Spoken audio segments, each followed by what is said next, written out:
Good morning Africa TV alxamis yemoo ak ñaar fukki fan ak juróom benn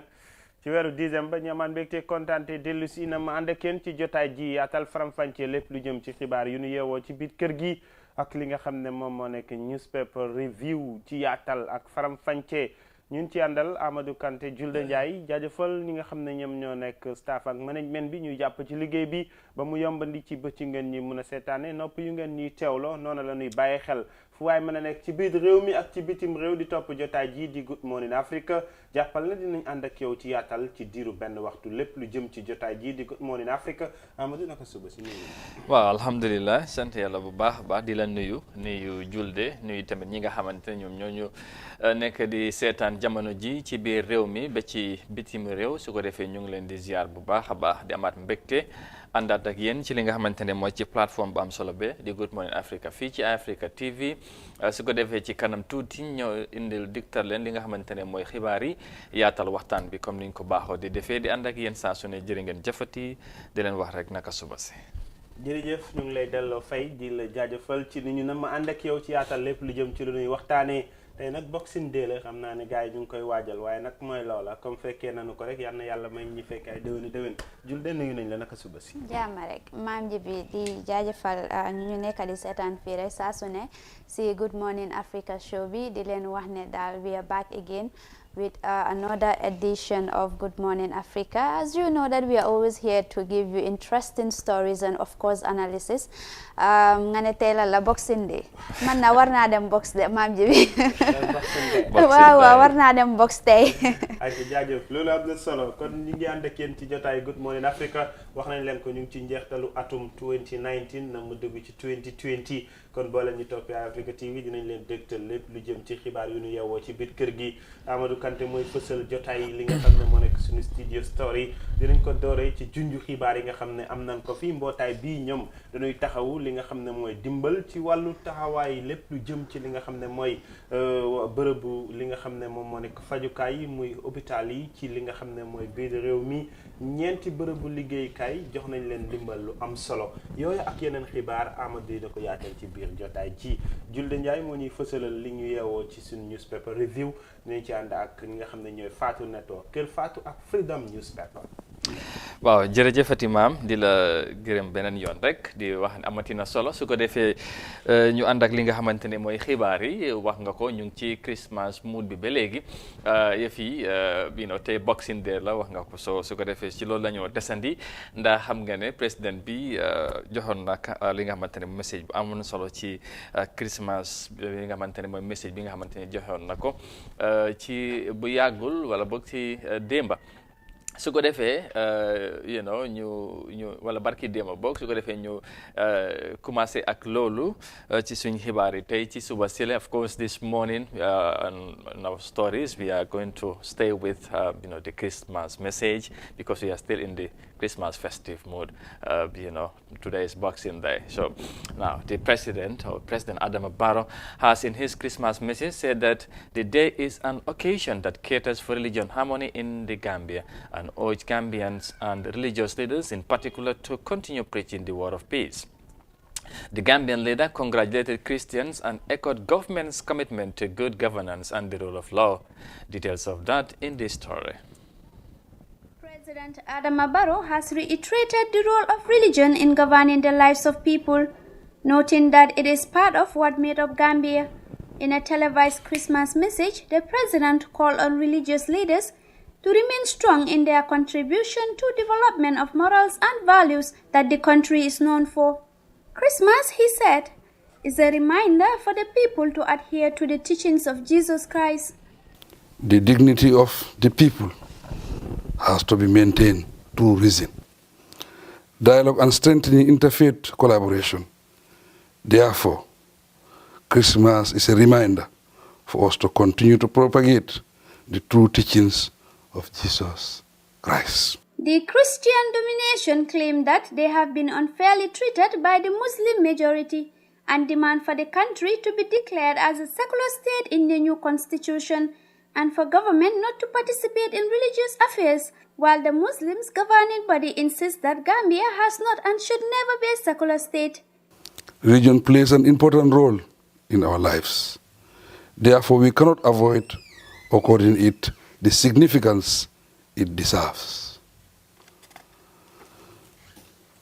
Religion is part of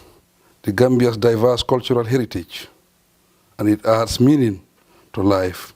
through the values it teaches and the manner it shapes and modifies behavior. This makes the role of religious leaders critical. The Gambian leader also pledged government's commitment in balancing the scale of justice through the principles of good governance and the rule of law. For iAfrican News, I am Julden Yai. Yes, thank you very much, Julden Yai, there, with that report on the President's Christmas message to the nation. Well, pleased to say, joining us live on the line is Pastor Sanko, to, of course, hear his reaction on the President's message. Pastor, thank you very much for joining us. Good morning and Merry Christmas to you. The President on Tuesday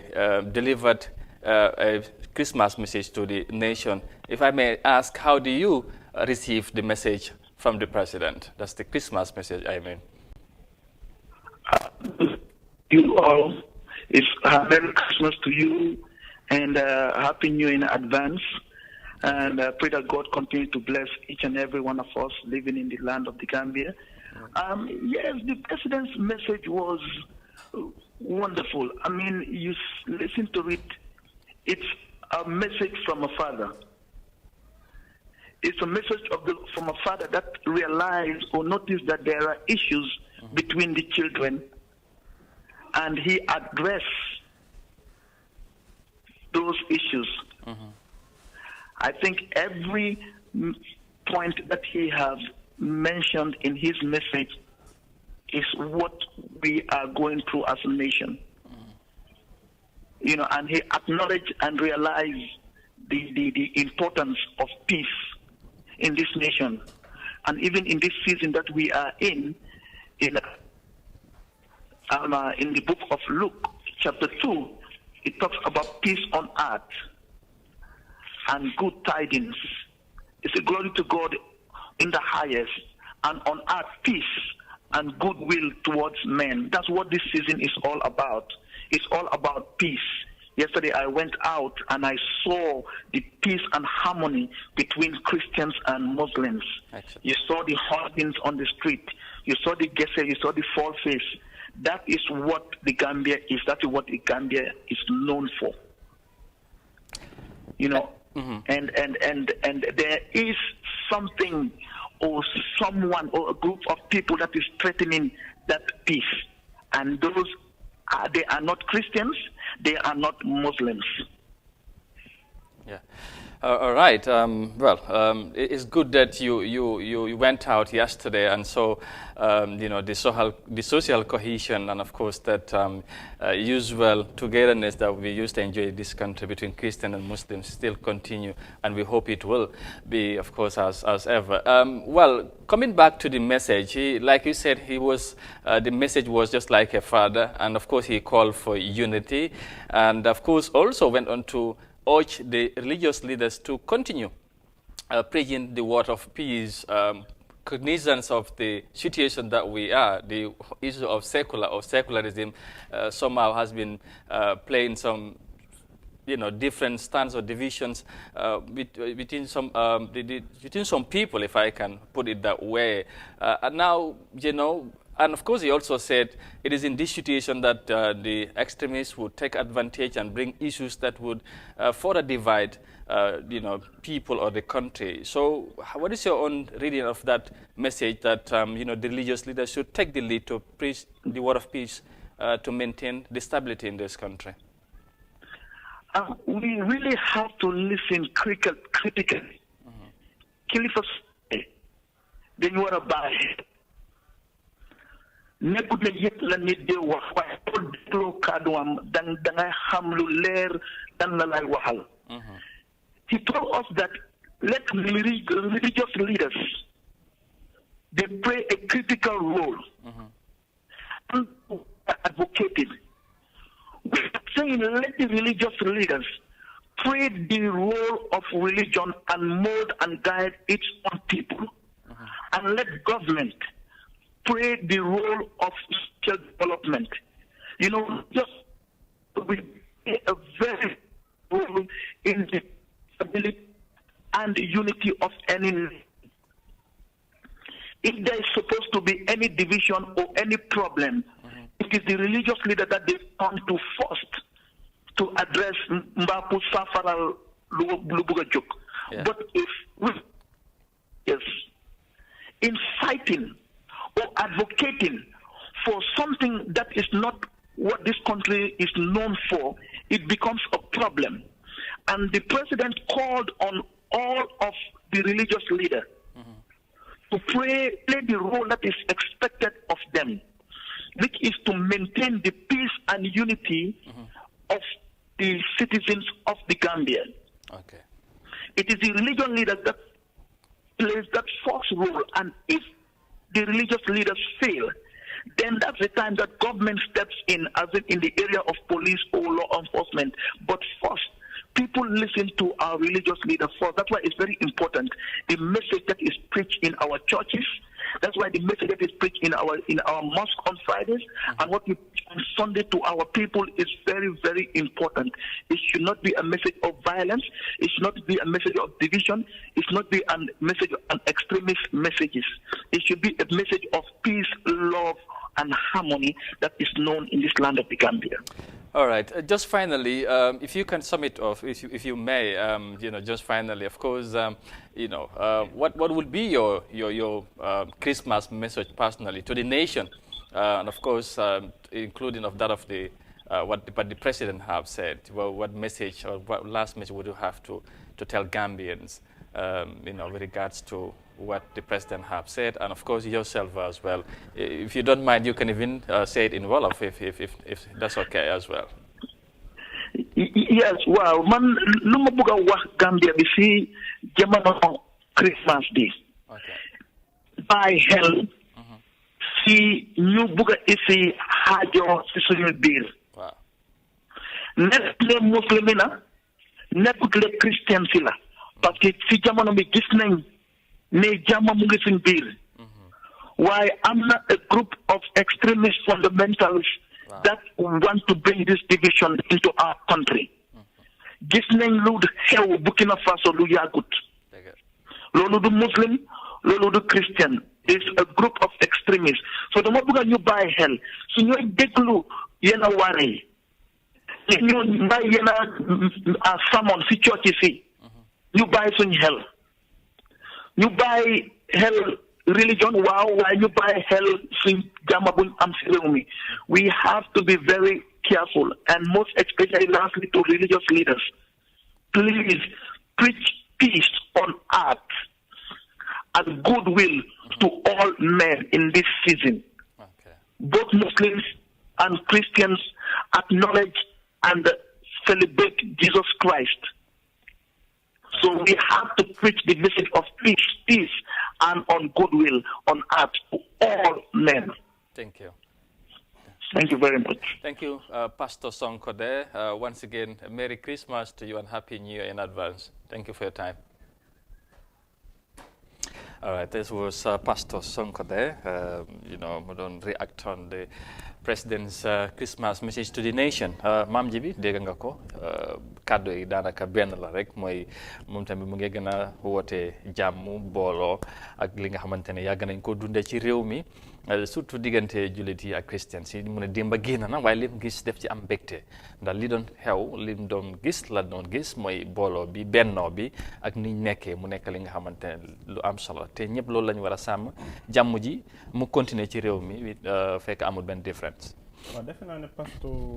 Sanko moom ndax keppal na waxtaan bi mooy ne gaaral na ay kàddum gëm na ne démb lim gis rek exemple la ndax du Christians yi kese ñoo doon celebrate li nga xam ne mooy Christmas bi jullit yi nga xam ne ay dëkkandoor lañ tam bokkoon na ñoom di celebrate li nga xam ne mooy Christmas bi te wax na ko njiitu réew mi moom mi nga xam ne mooy waajur yi ñëpp tey wax na ne ñi nga xam ne ñoom ñoo nekk ñi bokk ci diine yi dañu war a doon benn ndax aada buñ fi fekk la te diine ñëw na doon lu nga xam ne dafa gën a rataxal ndax li tax mu rataxal ko mooy ku nekk ci jikko bi nga xam ne moom nga am ci sa diine buñ la ci yaree war ngaa mën a ormal sa nawle ci diineem te démb tam ñi bàyyi xel ci buñ gisee pop bi tamit bu muy joxee li nga xam ne mooy speecham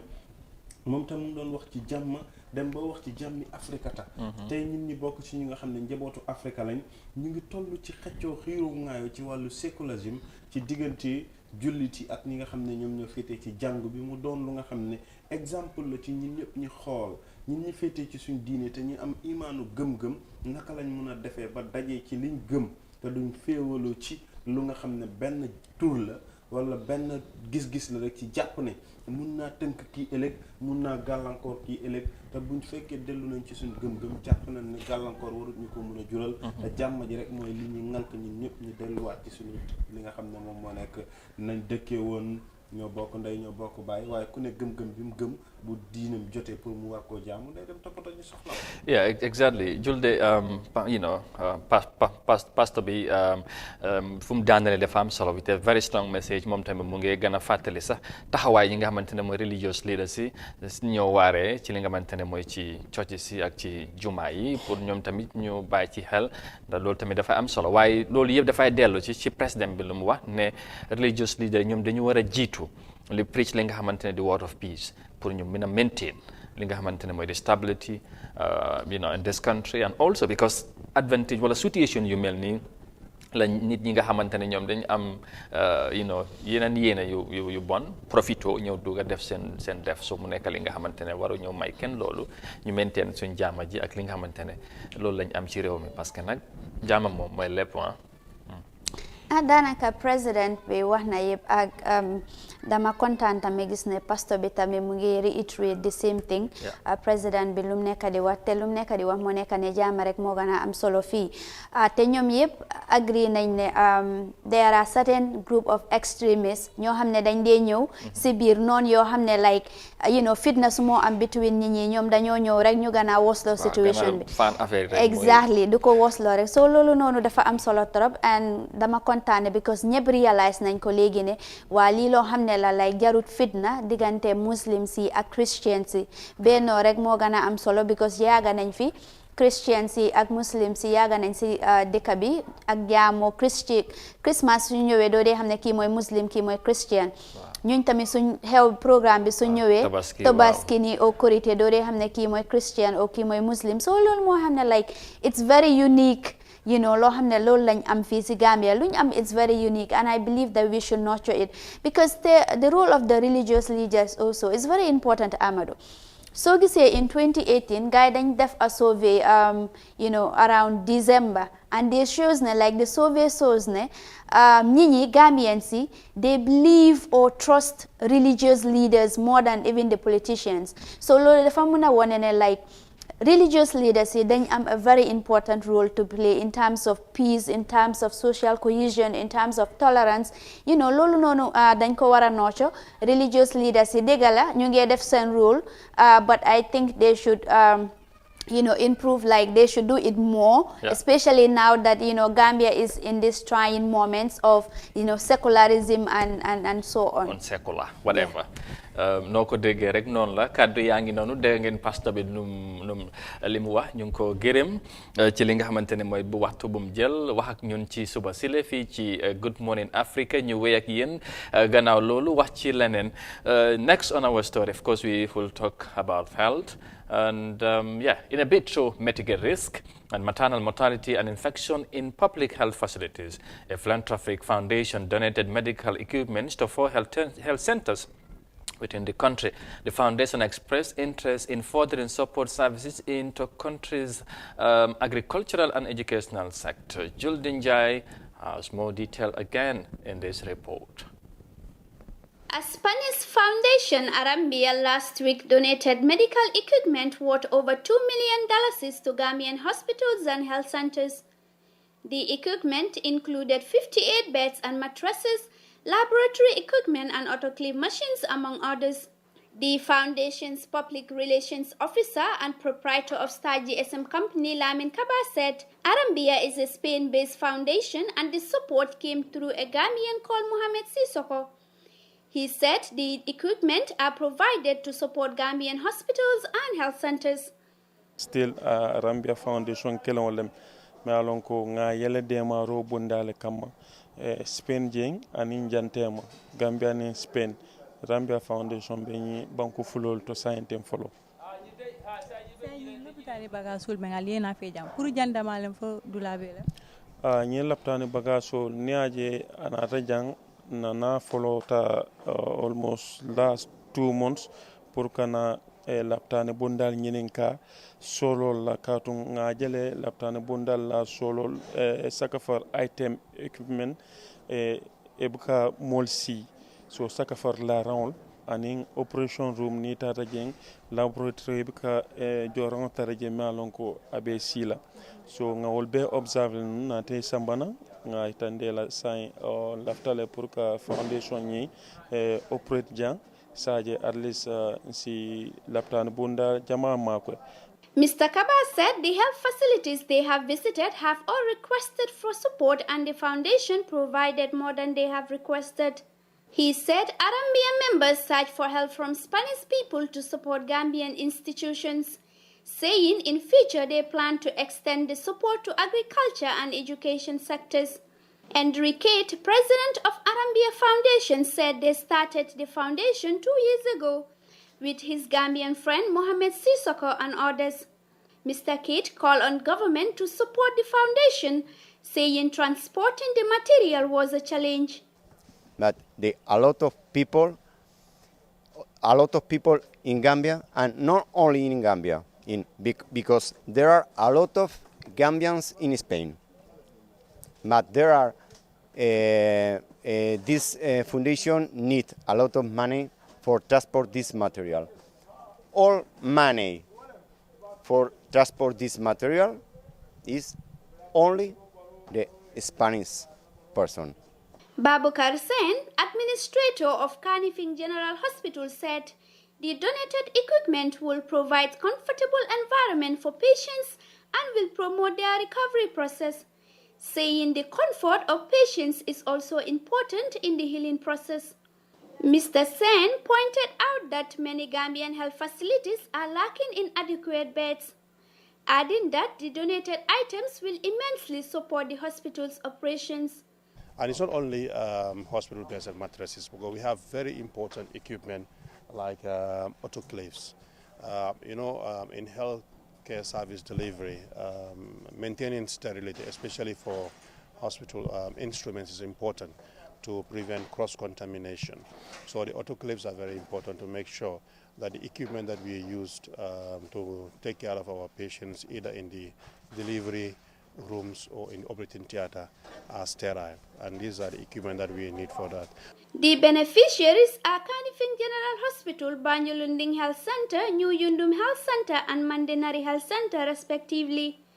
For iAfrican News, I am Julden Jai. Julden Jai, merci beaucoup. Huh? Thank you. Coming back from that Arambia Foundation, doing some great, work there. And of course, supporting health centers, giving out health facilities or equipments for different health centers within the country. And I think it's a good gesture.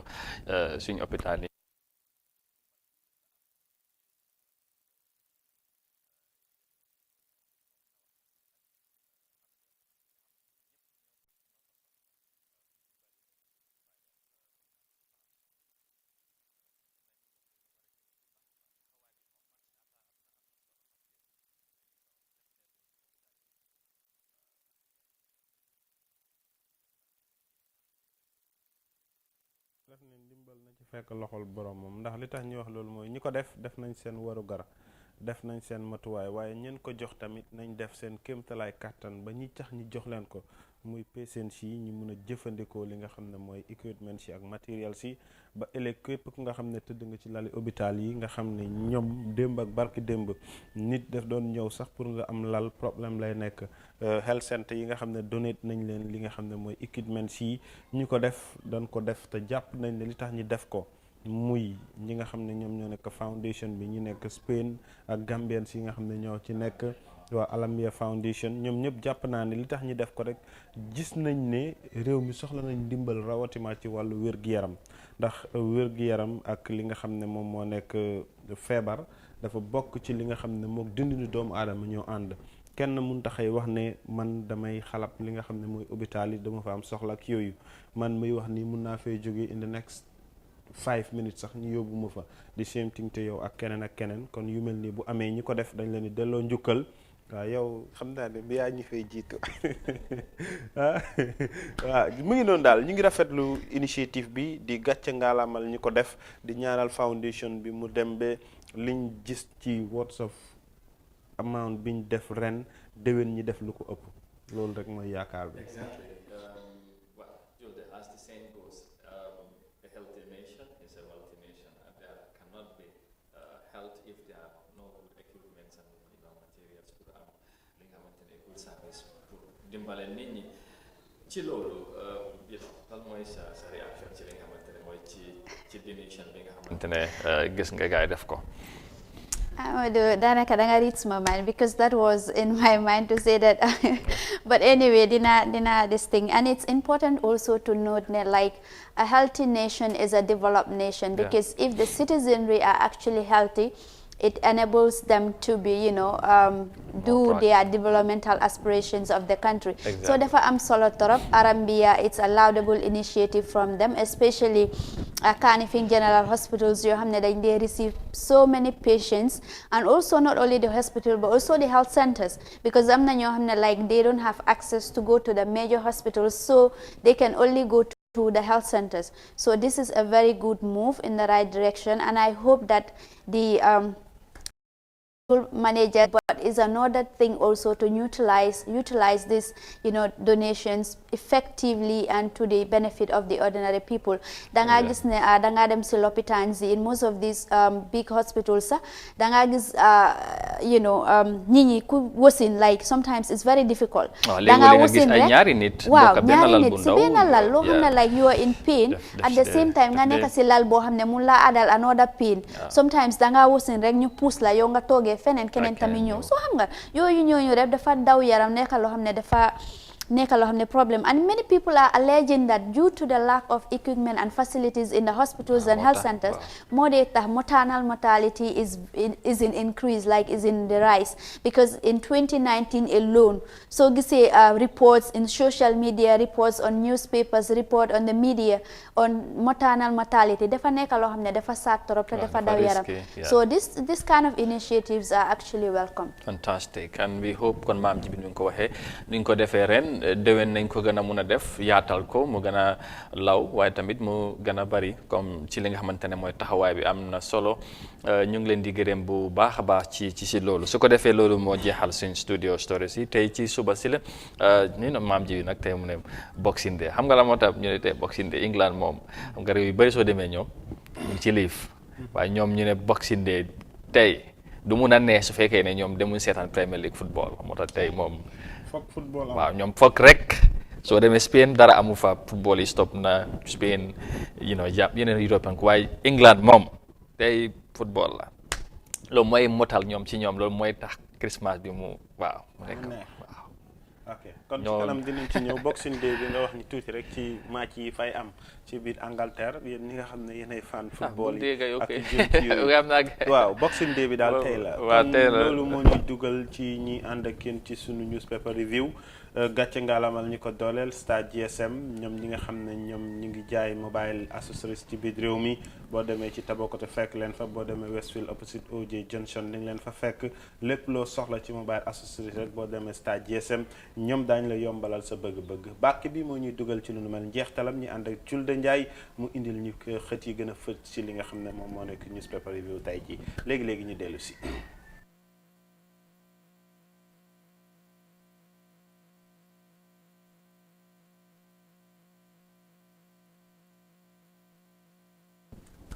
stand down start up jërëjëf ñi dugg ak ci suñu newspaper review dañ koy dooree ak Fatou Network ñi commencé ko Julde Ndiaye mu indil ñi li nga xam ne moo gën a fës dafa mel nii ñii ay sàcc lañ waaye dañoo sàcc moto sàcc bu raw nag moom yomb na waaye yombul de ñii dañ sàcc oto bu dugg ci salliñ si mënuñoo romb acca.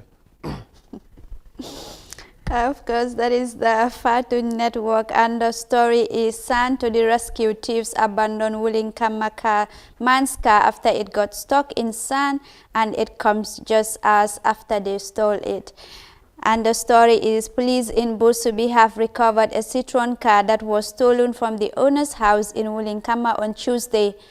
A gang of thieves took a Wulinkama home early Tuesday, making away with the homeowner's car.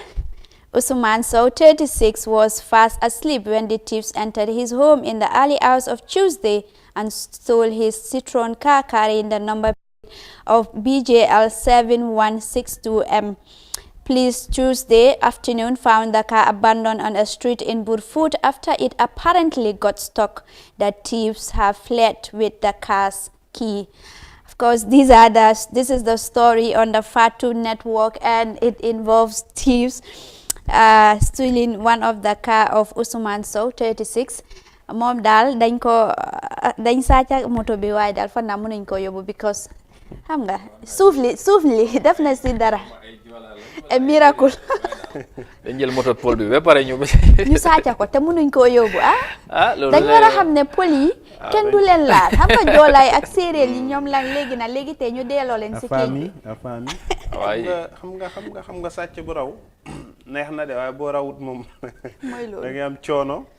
waaye nag borom oto bi daal jàpp naa ne moo am sens waaw ndax bu fekkoon oto bi dem na dina ci am coono dem ut kook yooyu waaye comme oto bi dugg na ci salliñ si gis nañ ko noonu ci nataal bi mun te romb ba moom jotaat na alalam defe naa ne daal caabi bi mu ngi fa wala dañ yóbbu caabi bi dañ ko yóbbu dañu yóbbuwaale caabi dañ yóbbu caabi bi waaw caabi yomb naa defar loolu kay damay dem duplicate rek ut beneen caabi wala gars yi change lii bi rek xam nga naxaar boobu soo jëlee moto bi nga am yaakaar ne yaa ngay dem nga ñëwee dugg ci suuf bi xam nga xëy na léegi doo caay bi doo ko bëgg a bàyyi foofu xam nga xol bi du ko mën a maye fa nga xaaram yóbbu caay bi su ñëwee sax borom moto bi tamit at least lu mu tuuti dana am lu mu ci soona puus bi ak génnee moto bi si xam nga ko si yéene bi mooy sonal ka parce que boo sàccee moto bi mooy loolu waaye yàlla mun na leen nattu ñaawte fii daal nañ ko bàyyi gis nga affaire yi sàcc ak yi bokkul ci luy doxal koom-koomu réew ndax ku tëdd ci këram xalaat ne bu yeewu am na soxla bu mu war a doxi ci nu mu gën a gaawee mu yeewu rek ñëw fekk motom sàcc nañ ko coono bu muy ut pour wër ko wala dem war a tobato caabi bi comme ni nga ko waxee ak yooyu ñiy def ñaawte yu mel ni daal nañ ko bàyyi defe naa ne yii amul benn sens ci man sama gis-gis te léegi dafa bari sa maam ji bi moo ma si jaaxal foo dem rek every day like soo duggee si moto dangaa dégg ñi di wax ne sàcca yi dañ sàcca suma lii nii lañ ko sàccee dañ dugga ñeneen sa léegi dañ dee def seen boppa begas dañoo ñëw sa kër ñuy ñaanantu suñ duggee rek yow soo duggee nga génne rek ñu dugga ñoom tamit ñu génnee dara lu mu nekk loo xam ne dafa doy waar affaire yi sax léegi ñeneen ñi bëccëg lañ koy def thank you bëccëg ndar kandaam nga ñëw jël rayda jàmbur wala nga sàcc moto jàmbur léegi dañ dëgër fit man barki démb rek am na ko koy explain raydam bu es tak la gars yi sàcc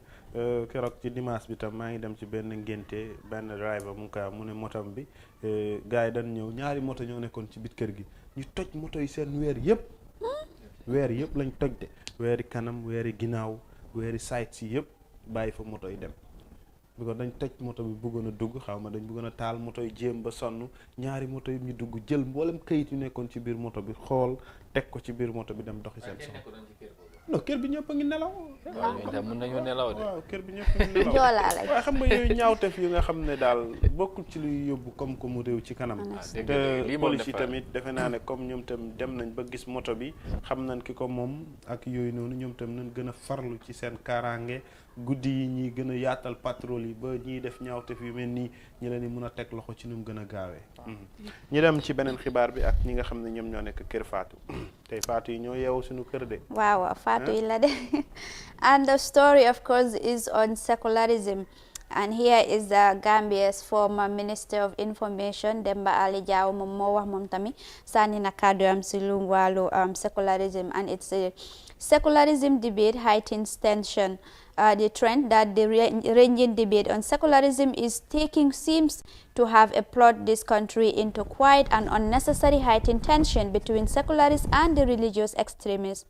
While we can quite understand that the great majority of those making such disparaging remarks about secularism have not the slightest idea about the word secular.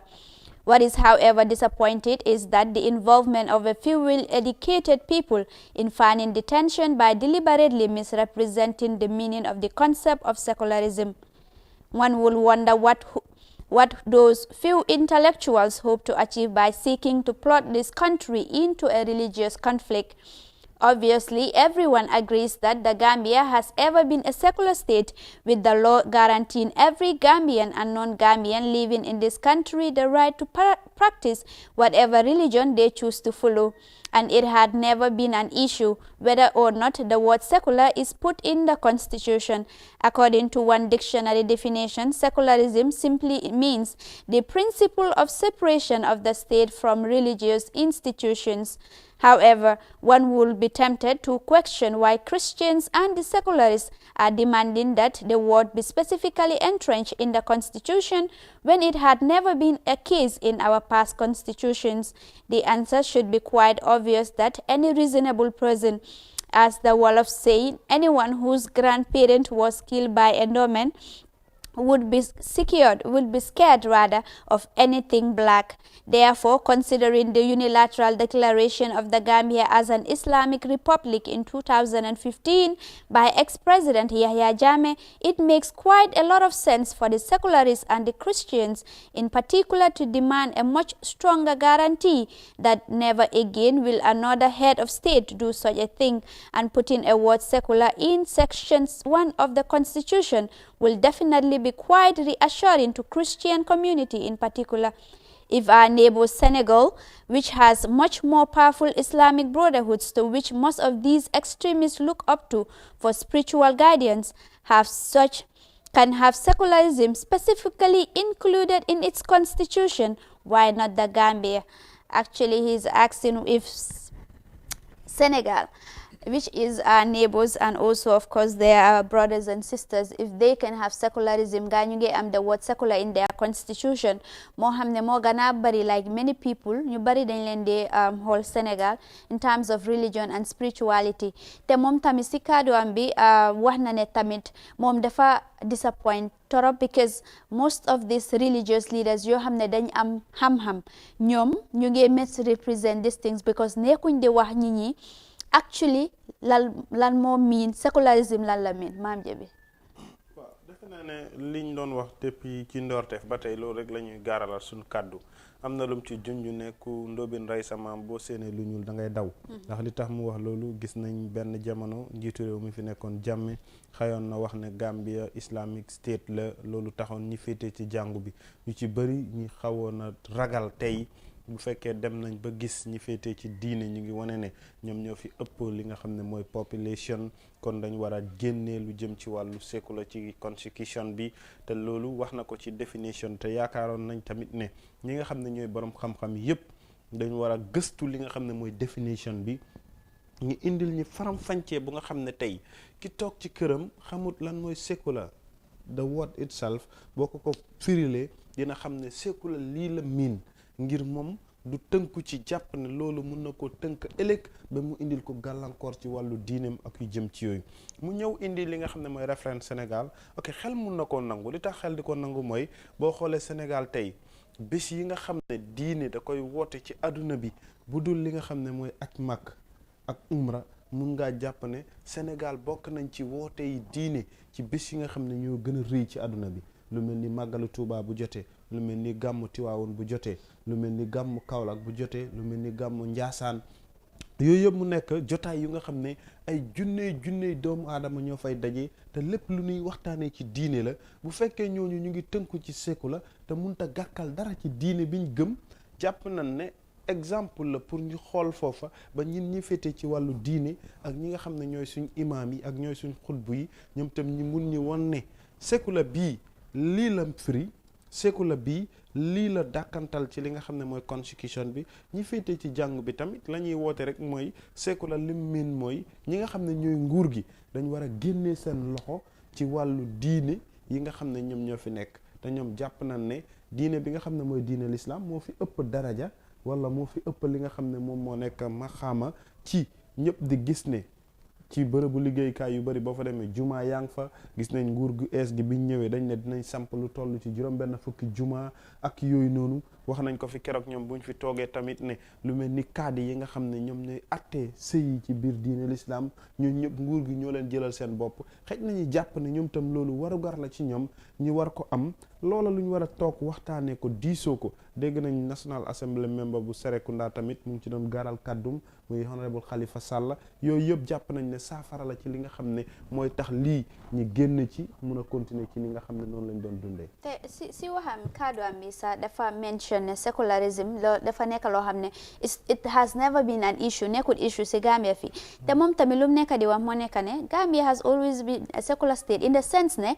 ñuñ da ngaa gis Christian Muslim ak other atheists yoo xam ne ñun si country bi waaye kenn mënut a ni ne wax ne déedéet kii Christian la du fi ñëw kii Muslim la du fi ñëw o kii gëmu dara du fi ñëw it has never been an issue te moom tamit mu ngi suggest ne like ñu include secularism suñu constitution bi Amadou. All right. Well, Demba Ali Jaw, a former minister, but mom, she kàddoom wax na ne am na few or some intellectual yi nga xamante ne they are misrepresenting wala ñu ngi misinterpret li nga xamante ne mooy the word secular and all that. Why people like him is good ne génn di ci wax he have maybe an understanding pour mun a explain wax nit ñi exactly lan moo fi nekkoon ak what exactly the word mean am nag benn dictionary bu mu quote waaye man xëj na the issue is duma ko wax problème sax waaye mbir mi mooy from the word go foofu la problème bi staré wala issue bi sax laa mun a wax nuñ ko interpréter dugal ko si boppi nit ñi kii wax lii kii wax la le problème foofu because right now loo ci mun ta wax nit ñi gis-gisi nit ñi wutee nañ ba pare am na ñi nga xamante ni lii leen jàppa mooy secular or secular am na ñeneen ñi leen jàpp léegi nag pour mun a génne loolu si mind nit ñi is another thing lu moo tax ñu bari ñu ngi jàpp right now CRC seen bopp ñu ngi si position bi nga xamante ne dafa fone wala in a very critical situation laa mun a wax because nit ñi téye li nga xamante ne mooy that circular issue so loolu moo tax looy gis rek ci starting bi dafa am solo waaye nag we hope ne waxtaan war na cee mun a am ba ñu amee consensus si mbir mi li nga xamante ne jaxasoo du ci am réeroo du ci mun a am ba ñu indi mu jur leneen ak leneen li nga xamante ne bëgguñ ko ci réew mi comme ñëpp niñ ko waxee jaama bi ak niñ dékkee woon diggante muslim ak christian loolu dañ koo maintain because loolu moo fi musa nekk te jàpp naa ne daal man kilifa yi ci ñaari côté yëpp buñ toogee waxtaan nguur gi tamit bokka ci dañoo find a solution dañoo find solution ñi dem ndar keppale suñu newspaper review Freedom newspaper ñoom wax nañ ci taxawaayu ki nga xam ne moom moo nekk CDS moom gaaral na ay kàddum yeggee na ñi féetee ci jàngu bi ak leen message waaye noonu tamit la dénkoo ñi nga xam ne ñooy takk der yi nañu moytu lépp lu jëm ci luy féewalee ci wàllu li nga xam ne moom moo nekk xeet. The story on the Freedom newspaper reads, Eskinte admonishes the army to stay away from tribalism in his Christmas and New Year's message. Chief of Defense Staff Christmas and New Year's message. As the year 2019 is coming to an end, I wish to seize this great opportunity with immense gratitude to the Almighty God to commend the great efforts and sacrifices of members of the Gambia Armed Forces. The year under review has indeed been a successful one as we have been able to guard jealously the peace this great country is known for and also respond to assistance from civilian authorities. The Gambia Armed Forces also continue to play a very crucial role in international peace missions with the United Nations in Darfur, South Sudan, Democratic Republic of Congo, Central African Republic and Mali. I want to urge you all to remain professional and steadfast as we continue to professionally and responsively carry out our constitutional mandate at home and abroad. As you are all aware of the political landscape of the country, it is incumbent upon us to always remember our role as an armed forces. we must remain apolitical and focus on our assigned roles and responsibilities. This is one great achievement that as we and armed forces have achieved as one of the fundamental gains in our political reform process. We have all been very important players in these successes. Therefore, while we jealously guard our gains, we must remain vigilant, send the message of peace, as well as always remain unity and stay clear of tribalism. We must not take sides. Our only tribe is the Gambia. I admonish you all to always reflect on the past and the legacy we will hand over to the next generation. Anything otherwise, we will be condemned by history. Of course, we will be condemned by history. That is Masane Kintedea, the chief of defense staff of the Gambia Armed Forces. He is actually development, peace building, not only outside of the country in order to maintain peace and harmony, among states, but also, internal aggression and all these things, which I believe is very, very important. Te ñoom suñ engage in tribalism, dafa nekk loo xam ne dafa hinder guys in progress bi. Moom si Christmas message am bi gis nañ ne président Adama Barrow mu ngi promote peace, waaye moom tamit ñëw na ne di wax gaay ne like ñu maintain the professionalism that they are known for over the years and also stay away from tribalism, which I think dafa am solo torop maam jibi. Olof Njaay def ne lu fas daw nga làbbali ko defe naa ne loolu mooy tax mu gën a xool naka lay xalaatee fa mu war a yegg ndax bu fekkee ñëpp dañuy joytu ne security reform dañ ko war a def depuis 2016 election bu mu fi amee ba tey ngir gis nañ njiitu réew mi fi nekkoon ci diiru ñaar fukki at ak ñaar nim jege woon ak takk der yi nim leen doon jëfandikoo ci lu bëree bëri tey nit ñi xalaat ne loola la koy dàkkal mooy ñoom ñoo mën a sang seen bopp ndax ku la wax sangul defe naa ne sa taar la bëgg bu fekkee nit ñi ñu ngi wax ne sécurité bi dañ ko war a seggaat ko defaraat seen toogaay ba ñoom lépp lu jëm ci seen taxawaay mu tegu ci anam bu gën a ñoŋadi moom tey ci boppam mu gaaral kàddum te moom moo jiite sécurité bi yépp mu jàpp ne dañ war a dàkkal ñoom takk der yi wala kaaraange gi ci lu jëm ci wàllu tribalism te comme li ñu doon wax ci ginnaaw daf ñuy delloo si ci li weesu ci ginnaaw ñaar yi ñoo gën a nekk yu nga xam ne jëye la ci réew mu nekk bu dee dafa bëgg yee fitna kenn xamul fan lay mën a yem muy wàllu diine ak wàllu xeet te jamono bii wax na ko boo xoolee tent yi nga xam ne ñu ngi gis ne mu ngi raam te mun naa yegg ci ñag bi lu koy dàkkal rek mooy ñëpp ñi araftu leen ñu xool jéego yu ñuy def ci nu mu gën a gaawee bañ dàkkal loolu wàllu xeet bu mu fi am wàllu diine bu dee daf fi bëgg a yëkkati fitna ñu saafara ko ci nu mu gën a gaawee ba jàmm mun a dellu ci biir réew mi ñu ngi rafetlu ay kàddum te yu mel ni la ñuy xaar ci ñu mel ni ñoom comme ni ko Amadou waxee Demba Ali Diaw ni mu gaaralee kàddum bu dee ñeneen ñu mel ni moom wax nañ ko CDS tam nu mu waxee tey ñi nekk takk der yëpp dinañ déggee ci kàddum ba ëllëg dinañ ko mën a jëfandikoo ngir ñoom ñëpp ñi xam lan mooy li leen war ëllëg ak lan moo leen di xaar ci liggéey bi. Yeah, so Amadou, gis nañ ne fii Gambia it's not only unified when it comes to tribalism but also secularism te gis nañ ne tamit ñi leaders yi tamit ñu ngi jóg di wax ne xam nga ñi waruñoo fight waruñoo allow fusion mu dugga suñ diggante because of tribalism or secularism lan moo nekk sa gis man dama teg ne daal I think we are improving in terms of this thing seeing the Gambia first which I think is laudable. Yes, certainly it is. Well, I think it's a strong message from the CDS. Message is very powerful. I think this is understandable as well with the political landscape. Kon ñu ko waxee ñoom ñi nga xamante ne mooy National Army bi pour ñu focus on their professional work or professionalism. I think that's very important and fundamental as well because comme maam ni mu ko waxee dafa am fu ñu jógee am ñu bari bot yu leen di xoole c'est loolu nag réew mi niñ mee